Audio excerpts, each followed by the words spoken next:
Or not. Or not. Good morning, everyone. Welcome. This is Angela Coulter And Sarah Sieg Evagnoni. bringing you this week's Ascended World, a collective stream of consciousness and energy share. Good morning, Gloria. Yeah, it's funny. It's like we got talking right before, and then it's like I'm setting up, and then it timed out on us. Right. It's like I'll get started. Good morning, Beth. So, yeah, we had a tough time coming to this topic on Friday. It was a long roundabout discussion. Yeah. But I'm sure it served its own purpose aside from this. Well, I mean, we're hitting on stuff that's really uncomfortably deep, right? So what's new? Yeah, I know. It's like, oh, now we've hit a new level altogether. Well, this week's really big. Yeah, because it never is it? Right? Yeah, and just to let everybody know, on Fridays we typically have a phone call, and we call it our pre-game call, where we just sort of throw out, what's going on. Is there a theme we both sort of see to just give us a foundation for where we start on Monday, kind of thing. Mm-hmm. And it usually honestly takes us 15 to 20 minutes to get to the point. Right. It's usually pretty pointed. Yeah, it's pretty easy. On Friday, it was an hour, almost 2 hours we were on. Almost 2 hours, yeah. And it wasn't until we had decided to just sit on it for the weekend that this popped up, and it was popped up. Because we're like, yeah, you know what? Maybe we'll just sit on it and it'll come to us by Monday. And then the universe is like, no, this is it. Yeah. So, so this one we had to dig in pretty deep. And it's still sort of vague because I've been looking at it. And honestly, after we looked at that on Friday, my inner guidance was like shutting down. Like, I didn't even want to look at it. It was so like, nope. Yep. Nope. And I just felt like I was like a robot all weekend. Like, yeah. And I was going to say that I became very non-participatory in anything. Yeah, me too. So yeah, robot is a good thing. It was just like, nope, I'm going to put my head down and do what I've got to do. Nope. Not going to look at that. Nope. I think I spent an hour and a half of meditation yesterday, and I was like, I felt like I hadn't even done it. Like, I felt like, okay, yeah, I zoned out. Right. But usually I feel like, even if I'm not like consciously visioning or anything like that, it's like I usually come back from meditation and I'm very clear and centered and calm. And I was like, I feel the same as I went in. I was like totally in that place. It was weird. And then this morning I woke up in a different place. So it was like I had this morning was good. Yeah. Really good. So I had a really nice meditation this morning. But it's interesting that, what we started talking about how to do with a couple of things. And this is going to be a little out there for some of this. I mean, well, we're out there when we talk about stuff anyway, but going back to our discussions from Washington in the beginning of December, when we did our deep dive weekend. Right. So we recorded our sessions, and I just early last week went back and did my second one. Like the second one that you guys did to me.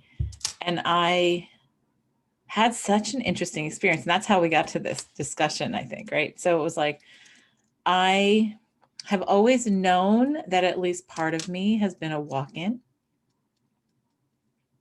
I've also known that a lot of us who are conscious in doing this work are walk-ins as well.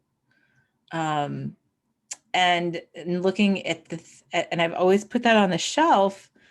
Or walk along. What? Or walk along. Walk along. Right. Like, that's what I mean by partial walk-ins or whatever. Anyway, but I put that on the shelf because then I'm like, what does it matter if we're all one, right? So what does it matter? Right.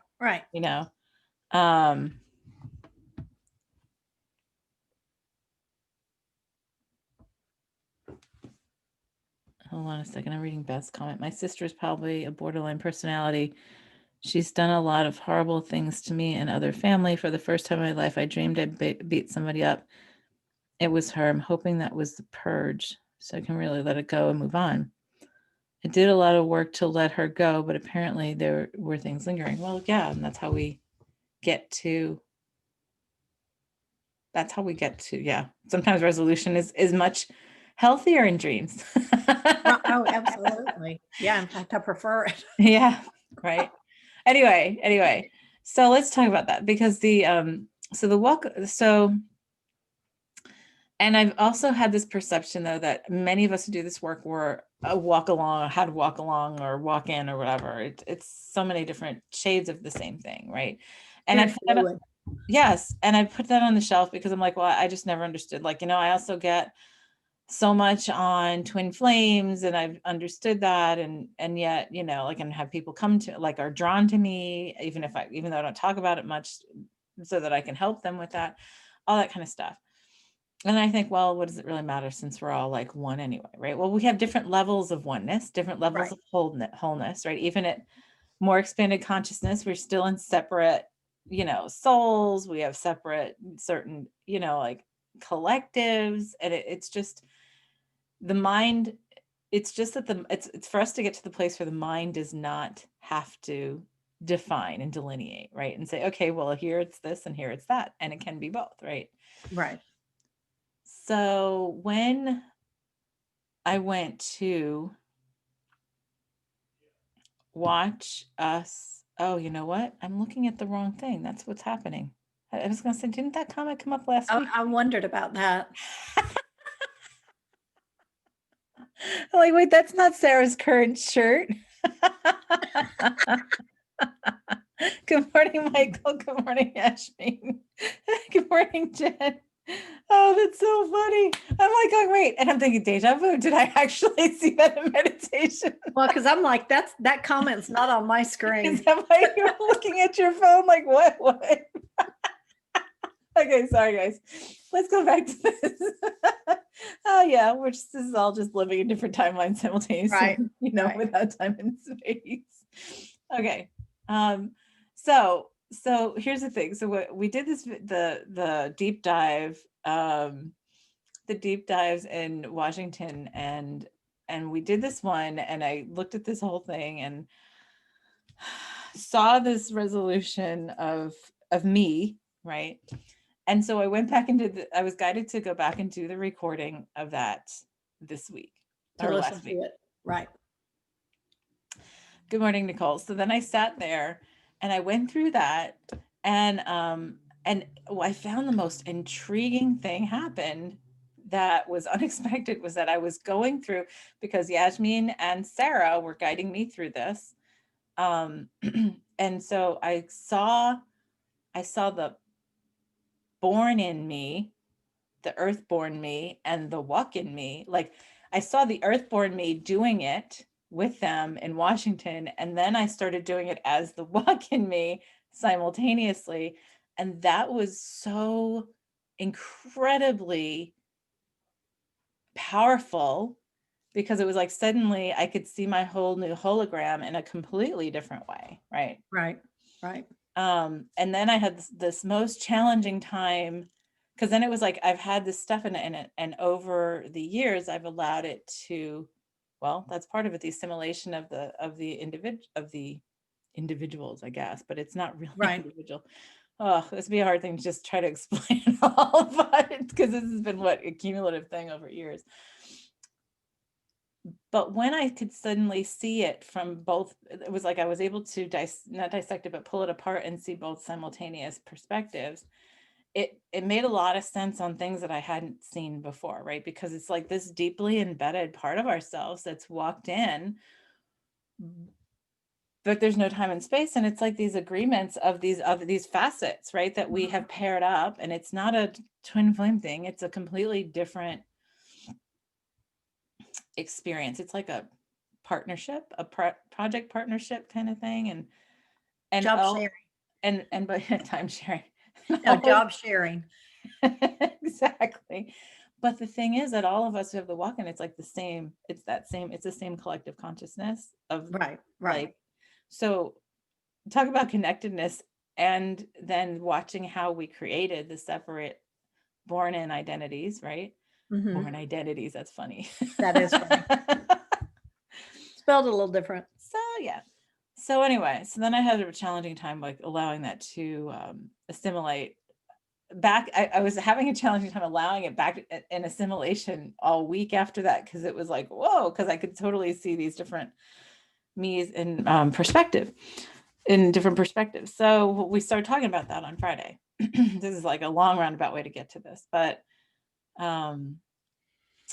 somehow we got onto the discussion of, after we were saying we're just going to let it sit. I can't remember how it came up. All of a sudden the watcher and keeper thing came up. Well, I think the first thing we said is, what you give your attention to, you create. Mm-hmm. And so with everything that's gone on this past week and everything that's in the news and the freneticism of uncertainty and, the virus and this and all these different things, the economy, and it's like, how can you not give your attention to that? Because that perpetuates it. Right. It shores it up and moves it down the road. Right. And we were watching, oh, that's right. We're talking about, because so we've talked about something called endpoint creation for off and on for a long time. And it's really no different than, it's the same kind of thing as seeing it already done. Right. Right. So like in essence, you're getting out of time and space, and you're seeing it already manifested, created, in this completed, enjoying it. Right. And you're not focusing on all the details that got you there. Right. So there's and you're not controlling it. You're not controlling the process. Right. And there's 1,000 different programs of, create your abundance, do all this kind of stuff. It's all the same thing in different packages. Right. Right. So the essential idea and understanding is getting to this place of ultimate of like creating, because what gets us in trouble, quote unquote, is the idea that we have to control how we get there. Right. Because because you attaching importance to your input into that, and that there's a right or wrong. Mm-hmm. And that there's only finite roads to that, paths to your goal. Right. Right. And when we did that hypnosis, deep dive, whatever, I could see the end point. And that was the whole thing. I could see the whole thing done. Right. And that was the resolution. That was the getting to it. And then there was this feeling of emptiness afterward of, well, now what do I do? Right. Because I've already been there. The doing's done. Yeah. So I've seen the end point. Yes. And then I've been questioning, a lot of times I've been, doing my creations, doing my creation work and whatever. And then I go out there and I have this fabulous, fabulous, blissful meditation, self energy work session, or whatever you want to call it, where I feel like I feel in such bliss and so expansive and all encompassing. Right. And then I come back, I'm like, did I do anything there? Like, I felt great. And then when we were talking, I'm like, oh, but that's the end point. That's the end point. Right. So I'm just naturally doing the remembering the end point, because they're already done. Right. Right. And holding that space to allow the lines to be there, right? To allow the creations to be there. And what we have done, we've gotten so lost. The part of us that's very earthborn, quote unquote, gets very heavy into the density of separation, and we get lost in the idea of needing to control. Right. And that there's a right or wrong way to get there. Yes. Right. And that's a judgment. Right. Well, right. Because it's like, oh, well, and even saying, it's funny, things that I've also been reassessing is saying things like, with ease and comfort and whatever, right? Because that's still giving control to it, right? Right. And that's still judging that ease is better than non-ease. Well, and that we have to have unease. Like, here's the thing, if we don't believe we have to have unease, then we won't create unease for ourselves. And so so why would you need to align with that? State to say, I don't, and so I'm like, oh, so look at that, by like putting our attention to those kind of things, we're still creating them. Right. it's like saying when somebody says, oh, no suffering, no whatever. Well, like, well, there is no, because no is exclusionary and ego based and separation based. Right. So the universe just hears, yes, suffering. Okay, well, you're putting up, you want to do suffering? All right, put it right there. Because we've loved that so much. Right. Right. My daughter was talking to her dog last night and she was saying, okay, I don't want you to take this ball and go over there and do this and do this. And then we're not going to play now. And I said, and you know, all he's hearing is ball, won't play. Exactly. Yep. So of course he's excited about it. Yeah, so you're saying no play, and he's like, "Oh yeah, play." You're saying, Play. I hear play. Yeah, that's exactly the universe. It's like want suffering. Right. Well, and it's like, you know, I know my mother always told me, you know, whatever you do, don't tell your children to not do what you don't want them to do. Like, Right. don't cut your sister's hair. Oh, Because all they hear, they're like, oh, I hadn't thought of that. Right, exactly. Exactly. And they're more representative of the universe, Right. just like an animal would be. And one of the things that I always said, one of my egoic, paths throughout my early life was the worst thing you could do is tell me not to do something, because right away, Right. I decide I'm just going to do it. So here's the thing, we're sitting here in this muck, a muckety muck of muck, right? Right. So much stuff is collapsing. And the key is for us to keep our eyes on the prize. Right. That endpoint.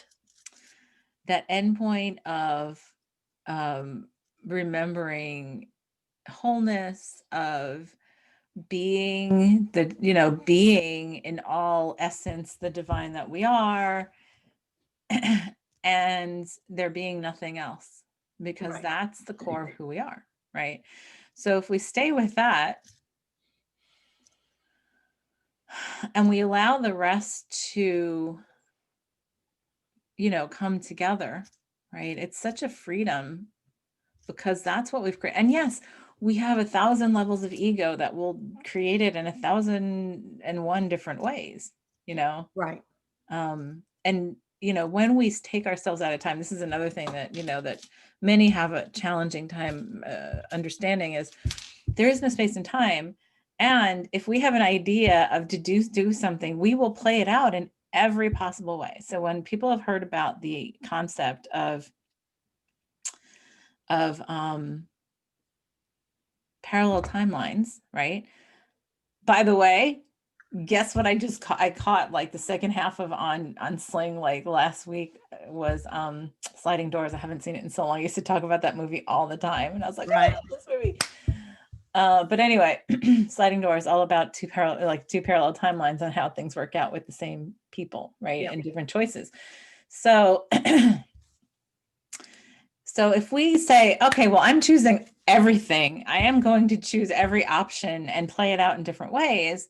Which option am I going to choose right here and now? Like, on this timeline, yeah, and we flow with it in a different way, right? So we play them all out. We get to the end point. We see where we're going. And yes, of course, even our decision to get to certain endpoints, right? So of course, like being in that blissful state, that's where we are in our natural state anyway, in wholeness, right? Right. But if we say, okay, what endpoints are we going to choose, which is an egoic thing, but that's okay, because we're just like to create our path here in this level of separation, right? Right. Right. And that's where we can set our different levels of endpoint creation, right?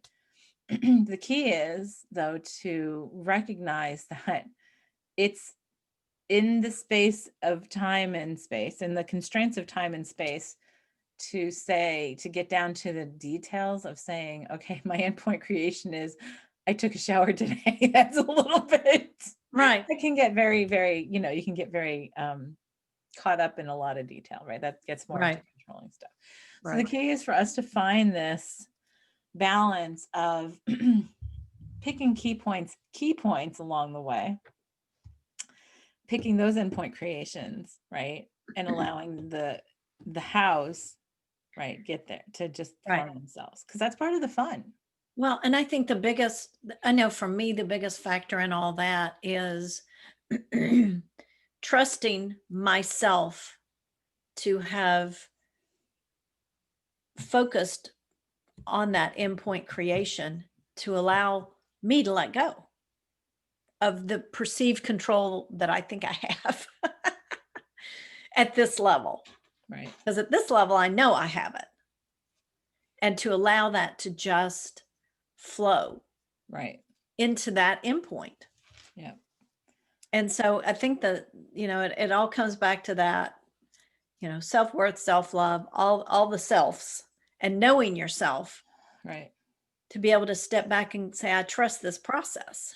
I Well, trust myself with this process. right. And it's going, and at this point we're pushing ourselves to go from that, trusting that process within our individual, timelines, to B, trusting the process at our collective timeline, right? Right. Right. And that's the big challenge that many have right now, because there's so much that's going on. Last week was so much that got so many out there going, oh, this is horrific, this is terrible, and blah blah. And it's like, but this is us. Right. Right. This is us. And it's Every facet you're seeing is us. and it is me. Whether my ego agrees with what it sees or not, it's still me. Right. And so if I look at what's the endpoint creation? The endpoint creation is, what if we focused on getting to the next level of this resolution and evolution, right? From a place of unconditional love and acceptance. If we all focused on that, Right. and took our eyes off of, like, I mean, honestly, I can't say it, like you and I have said it 3 million times, don't watch the news. People still watch the news. Right. And I always find it funny, like when my mother will say something to me about, like, oh, did you see this? And I've told her like 1 million times, I haven't watched the news in years. The only news I see is what comes across like my social media feed. And then sometimes I just choose to turn that off all day too and stuff. Right. Like the day that everything happened in the US last week, I was guided to be doing guided meditations on unity to put up on my website. And I was offline most of the afternoon when all this was going on. I had no idea. So, the thing is, so here's the thing, my guidance was, do this. Right. Right. And I didn't say, oh, but wait, I got to go check the news. Wait, I got to go see what everybody else is doing. Oh, wait, I got to do this. Like, and that's what we do. I mean, we joke about it, but we do that all the time. Right. Oh, but wait, look at what my neighbors are doing. Look at what my, community is doing, my country and whatever. And it's like, or okay, something as simple as, well, I really want to do this, but I need to look at my to-do list right, to see if I can fit that in. Yes. Instead of, how about I just create this endpoint and allow the to-do list to be formed from that endpoint? Absolutely. And it's so much easier. Oh, so much easier. And if we, and yes, so here's the thing, but we also, it's for us to commit to not judging Right. the intermediary things that happen to allow it to be created. Right. Right. And what if, just for example, everything that transpired was a gigantic leap forward in what it is we want to create. And here we are horrified by it when we should be, yes, we're getting there. We're moving on. Yep. Yep. We're allowing the stuff to come up to the surface, to skim off, because it's just poisoning the water. Right. And without it coming up, we'll just die, right? Die out. So, okay. So yeah, like, and I see that going on with so many in the spiritual community. It's like, oh, well, and there's all these like judgments, and then there's like, and it's like, the key is to get to a place of no judgment. Right. And how many times have we said that? Oh, I don't even know. If I had $1 for every time.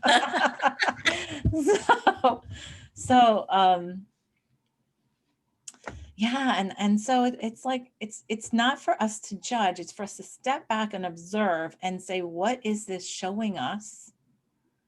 And what is there for me to do and what is there for me to say? And if you're guided truly, not from the ego, but if you're guided truly to say something or do something, then that's what you do. Like I said, like my whole thing was funny that I was planning on doing something totally different that day, and I got up that morning, it was like, do these guided meditations, record them and put them up. And I'm like, yeah, I can do it. No, do them today. And I was like, okay. And I did them, not even knowing consciously, right, what the guidance was pushing me toward, to then, like, when I'm posting it up to go post it and publish it and post it, and I see what's going on, I was like, oh well, this is perfect, of course. Right. And the more of us who do that, the more of us who just truly stay with guidance, we get offline, we just, we are addicted. We've gotten addicted to social media and being, connected, 24/7. And the thing is, for us to get offline and just quiet everything down and listen to our guidance, again, this is what it comes back to every time, Right. over everything, then that endpoint creation becomes so much easier, by the way.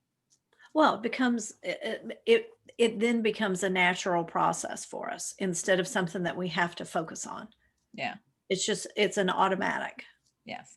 And so how this tied into the whole walk-in thing was because we then came to this place of, we were looking at, so now I've never watched Doctor Who, and you said you've never watched it either, right? But it was funny that, my kids have told me for years, oh, Mom, you would love Doctor Who. It's so down your alley, right? And one day I was down in our basement where my oldest lives with her boyfriend, and in their apartment, and I was and she had it on in the background. They were doing some kind of Doctor Who marathon, and they've told me, and I knew about the Weeping Angels, right? So the funny thing was, this particular episode that I watched 20 minutes of with her was had something to do with the Weeping Angels, and they were explaining on how they are this quantum consciousness that, of course they call it evil and all that kind of stuff, but that when you look at them, like, their protection is, they become solid like a statue, right? Right. But as soon as you blink, like in between the quantum seconds or whatever, they can move, and then they kill you. I think they throw you into some other time. They throw you back in time or to another place in time or whatever until you die, or kind of thing, something like that. But the So whole they kill you. thing, yeah. So basically I was like, oh, and my kids have always been like, how that makes them so, like, that's one of the most terrifying things to them, is the idea of those. And I said, oh, but that's totally just quantum physics. Right. And I said, that's exactly, and of course my daughter looks at me, she goes, see, I told you would totally get this. And I was like, well, it's just the basics of quantum physics, which is, what we put our attention to, what we put our energy to is what we create. Right. Or what we create in more solid form. So in this case, it's like they become solid statues, right? And that's their Right. protection. You can do anything to them pretty much. And then, and so it's in between the spaces of our attention that everything gets moved or created or whatever, and it connects up to it. So So if you put your attention on what you really want to be solid, and that is essentially your endpoint, right, then it fluidly moves to that. Yes. And so you don't have to see the intermediary steps, which, in this case with the Weeping Angels, it's a terrifying thing because they come towards you to, to take your soul or whatever.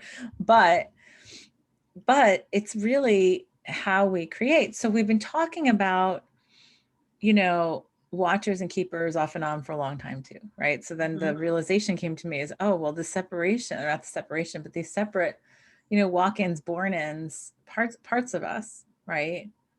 Those are the watchers and keepers, right? And the watchers within us are the ones that watch our reality to keep it constant and dense. Right.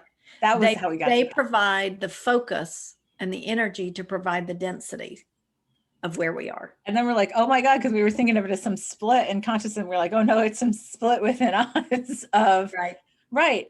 I'm the this is my doing part, and this is my watching part that keeps it in creation. Keeps it anchored in here. anchored in here. And then all the doing, the keeping part is the doing to keep, to keep that going. And then we're like, oh, well, look at that, because that's uncomfortable to look at, right? Because I remember you said, as soon as I said that, you're like, oh, that makes me want to puke. And I was Yeah, it's like, oh, I have a headache now. So the key, I mean, and we're still, it's like, it seems like this is like covering so much material in like 1 hour, because this is It really is a lot to get to. Yeah. But the thing is, we have mechanisms we've created within our own consciousness, however you want to define it or look at it or whatever. We have mechanisms within our own consciousness that causes us to, it's like like a dolphin has two parts of their brains, like one can go to sleep while the other one stays awake, right? So it's like we have that within our consciousness. Two parts of our consciousness, that one stays creating and holding this reality and anchor by watching it all the time, right? When the other one, and it's like, maybe we switch off like a dolphin, but it's just not within our brain, it's in our consciousness, right? Right. Interesting, right? So then it's like, okay, so then all we need to do to change this is to take our attention off of it and allow it to go away. Right. Right, to complete it. Yep. Which, that's what makes the ego very uncomfortable. No, we can't take our eyes off of that. Right. Well, we train to not take our eyes off of it, because as kids, small children, babies, whatever, I mean, that is, there is none of that. And they get trained, or like, for agreements, they get domesticated and taught, this is how you do this. Mm-hmm. So it's unlearning. Yeah. Letting go. And it's for us to allow this to finally complete itself and to not cycle, as we've done over and over and over again, is to take our eyes off of it and allow it to complete itself. Right. What if we all did that simultaneously? We'd be done like this, but we don't want to do that. We're attached to the watching. It's like the train wreck. It's like the car wreck that everybody wants to stop and look at. Right. That then perpetuates more car wrecks, train wrecks. Yeah. So something to really sit with in consciousness. Like I said, after we had that conversation, it was like I shut down for a couple of days. And it wasn't until this morning that I woke up and I was like, okay, I'm me again. Because I was like, I don't know where I was for a couple of days. But it was kind of nice, I have to admit. It was easy. It was very easy. And it was cold and rainy, snowy here. And I was just like, yeah, I'm real happy with not having to engage in anything beyond my little bubble right here. Yeah. And that was nice. So what for us to look at this week is, I feel like it's just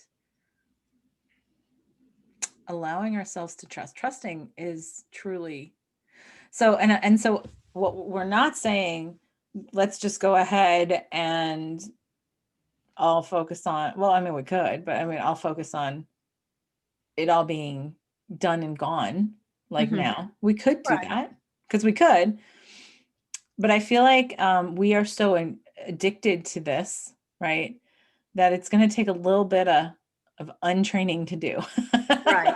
I agree. And so like, maybe we take a couple of maybe we take a couple of steps. And in the first step, it's being aware of our intended creations, right, within ourselves, and aligning all consciousness within ourselves to see the intended creation, and then to let go and not have to watch it to control it, and let it create itself. Right. That, and which is the trust. Yes. Because I think that shifts the quantum fields. I think it does. And I think it establishes a, I don't want to say procedure, but like a method. Or it gives a new purpose. I think it changes our pattern, right? Right. So try that let's try that this week, right? So let's set that with like the remembrance on, I trust my consciousness to create I don't know, how do we say that? I trust my consciousness to create what I look at. And what's Okay. really interesting is it already is. Oh, it is, or yes. It already is. So it's just simply a question of acknowledging Well, what's already happening. well, it's like what we talk about in Trinity is really what we're doing is untraining ourselves to limit, right? Right. Which So that's exactly what this is too. So this it's like, this occurred to me, I guess, in the middle of the night. It was like, I mean, I have a sick pet that's probably not here for much longer. And I was thinking how we refer to that as, you put them to sleep. Actually, I think what it is that this is asleep. and you let them wake up. And you're just allowing them to wake up to who they really are. Right. And so if we can align with who we already are and stop believing that we're less, Yeah. or so it's that opposite. It's true. It's true. And that's, of course, the basis of everything we talk about, right? So, Right. I mean, again, none of this is new. It's just formulating and looking at it in a way that is another little facet of the ego that tries to trick Right. itself into not allowing, right? Right. So, so yeah, so the first step, I mean, and trust is the biggest thing, right? What's the biggest? It's almost like the opposite of control is trust. Right. And the fact that it's already happening, I think for me at least, it it makes trust a little easier because, oh well, it's already happening anyway. Or it already has happened. It's already Right. complete, right? It's already completely Right. done. So if we allow ourselves, all right, so maybe the creation today is getting out of space and time to allow ourselves to see our endpoint creations and to pick, maybe it's our, like that I can trust my bigger picture to be created in the way that I enjoy or something like that, right? I can trust the bigger picture to manifest without controlling every detail. But that's a good first step, I think. I think so. I think so. Um, without the feeling of the need to control Right. the details. It's learning how to get out of your higher self's way. Yeah. Well, and the different levels too, right? So it's like we'll go here and then we go here and then we go here. And then it's like, well, it's changing and I allow my patterns to change, my patterns of creation to change in that trust. Right. Oh, that feels good. It really does. Yeah.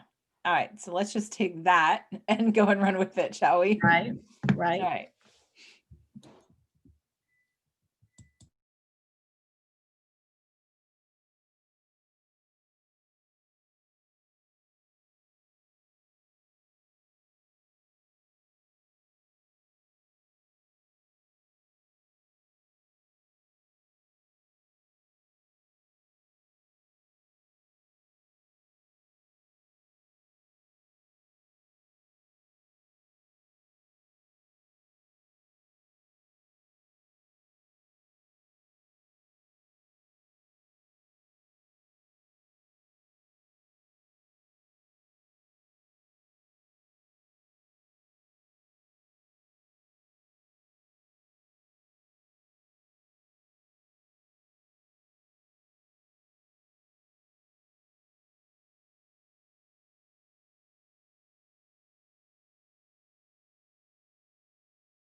Oh, wow.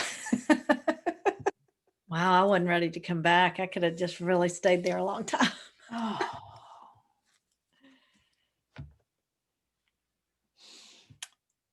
Yeah. So what I started seeing was the more we start to train ourselves to do that and to take all attention to the end point and stop watching in between, right?